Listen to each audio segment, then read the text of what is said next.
So మామూలుగా ఒక లేడీస్కి మీకు అందరికీ తెలుసు ఒక నెలకి 28 days సైకిల్ యూజువలీ. సో ఒక 2-3 days అటు ఇటు అవ్వచ్చు, అదేం పెద్ద 1 week వరకు ఓకే. సో హస్బెండ్ వైఫ్ కలిసినప్పుడు ఇక్కడ మనకి గర్భసంచి ద్వారం దగ్గరే ఇక్కడ మనకి రిలీజ్ అవుతుంది స్పర్మ్స్. ఆ స్పర్మ్స్ ఇక్కడ నుంచి రిలీజ్ అయ్యి ఇది యూట్రస్ లోపల వస్తుంది, యూట్రస్ నుంచి ట్యూబ్కి రావాలి.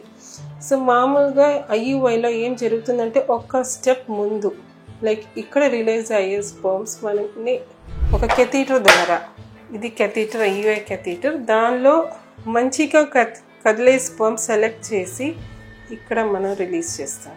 అది జరిగేది ప్రాసెస్. సో మీకు ఆల్రెడీ నాకు ఒక వీడియో ఉంది ఫాలిక్యులర్ స్టడీ. సో మామూలుగా మనం ఫాలిక్యులర్ స్టడీ అంటే ఏంటి, మామూలుగా లేడీస్కి 6th day కానీ 7th day నుంచి స్టార్ట్ చేస్తాము. ఫాలిక్యులర్ స్టడీ అంటే ఎగ్స్ డెవలప్మెంట్ ఎలా అవుతుంది. సో అది ప్రతిదీ ఎగ్ అయితే స్కాన్లో కనిపించేది ఫాలికల్సే. ఫాలికల్స్లో ఒక్క ఫాలిక్లో ఒక్క ఎగ్ ఉంటుంది, అది అనుకుంటాము. కానీ కొన్నిసారి ఫాలిక్యులర్ ఎగ్ ఉండొచ్చు, ఉండకపోవచ్చు, అది మనం చెప్పలేము. ఫర్ ఎగ్జాంపుల్ ఇది సపోజ్ బై బర్త్ మనం ఒక లేడీకి ఎగ్స్ తక్కువ ఉందనుకో, ఇది ఎగ్స్ మనకు కనిపించేదానికి ఫాలికల్స్ అన్నీ కనిపిస్తాయి కానీ లోపల ఎగ్స్ ఉండకపోవచ్చు. దట్ ఈస్ వన్ రీజన్ ఐయుఐలో సక్సెస్ ఎందుకు అవ్వట్లేదని. ఇంకొక రీజన్ ఏమవుతుందంటే మనం పేషెంట్ సెలెక్షన్ ప్రాపర్గా చేసుకోవాలి.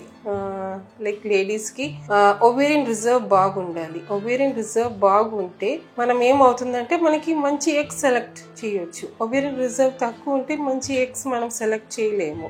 ఇంకొకటి మెయిల్ ఫ్యాక్టర్. మనం అర్థం చేసుకోవాల్సిన విషయం ఏంటంటే ఇక్కడ మనం ఎన్ని స్పర్మ్స్ రిలీజ్ అవుతుంది దాంట్లో 10% యూట్రస్కి వెళ్ళేది.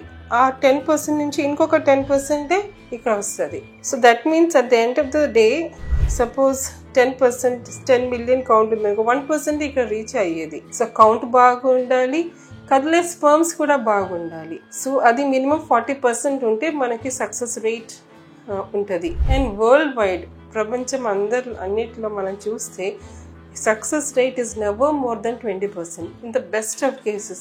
But what we can do is మనం ప్రాపర్గా సెలెక్ట్ చేసామనుకో క్యుములేటివ్ ప్రెగ్నెన్సీ రేట్ మనం ఇంప్రూవ్ చేస్తాము. అంటే మనం సపోజ్ ఈ మంత్ మనకి ప్రెగ్నెన్సీ రాలేదంటే ఒక 2-3 months మనం ట్రై చేస్తే మనం ప్రెగ్నెన్సీ రేట్స్ ఇంప్రూవ్ చేయగలుగుతాము. సో ఫస్ట్ మనం మెయిన్ ఏంటంటే స్పర్మ్స్ బాగుండాలి, యూట్రస్లో ఎట్లాంటి డిఫార్మిటీస్ ఉండకూడదు, అండ్ ఇంకొక విషయం ట్యూబ్ పేటెంట్ ఉండాలి.